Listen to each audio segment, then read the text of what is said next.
Operation பண்ணல. நான் மருந்து எடுக்கல. எதுவுமே எடுக்கல. ஃபுட் சப்ளிமெண்ட்ரின்னு இந்த எலிக்ஸர் மிக்ஸ் எடுத்ததுக்கு அப்புறம், ரொம்ப நல்லா ஃபீல் பண்றேன் நான். நந்தினி மேம். இப்ப நான் வந்து ஒரு 1 வீக்கா எடுத்துட்டு இருக்கேன் மேம் எனக்கு மெடிசின்ஸ். ஒரு 15 வருஷத்துக்கு அப்புறம் எனக்கு மறுபடியும் அந்த இஎன்டி ப்ராப்ளம் வர ஆரம்பிச்சது. 2 காதுலயுமே வந்துருச்சு எனக்கு அந்த கொலஸ்ட்ராமா. அப்போ டாக்டர் கிட்ட போனப்ப, "இது ஆப்ரேஷன் தான் பண்ணணும்" அப்படின்னு சொல்லிட்டாங்க. ஆனா இப்ப எனக்கு அது வந்து இடையில வந்து ஒரு டாக்டர் கிட்ட போயிட்டு நசியம் பண்ணி கொஞ்சம் கண்ட்ரோல் பண்ணேன்.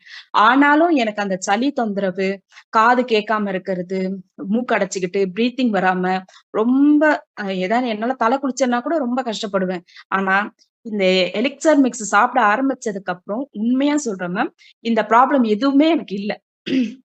ஆப்ரேஷன் பண்ணல, நான் மருந்து எடுக்கல, எதுவுமே எடுக்கல. ஃபுட் சப்ளிமெண்ட்ரின்னு இந்த எலிக்ஸர் மிக்ஸ் எடுத்ததுக்கு அப்புறம், ரொம்ப நல்லா ஃபீல் பண்றேன் நான். ரொம்ப நல்லா இருக்கு. எனக்கு வந்து ஹெட்டேக், அதுக்கப்புறமா டிஸ்க் ப்ராப்ளம். என்னால கீழ குனிஞ்சுட்டு எந்திரிக்க முடியாது.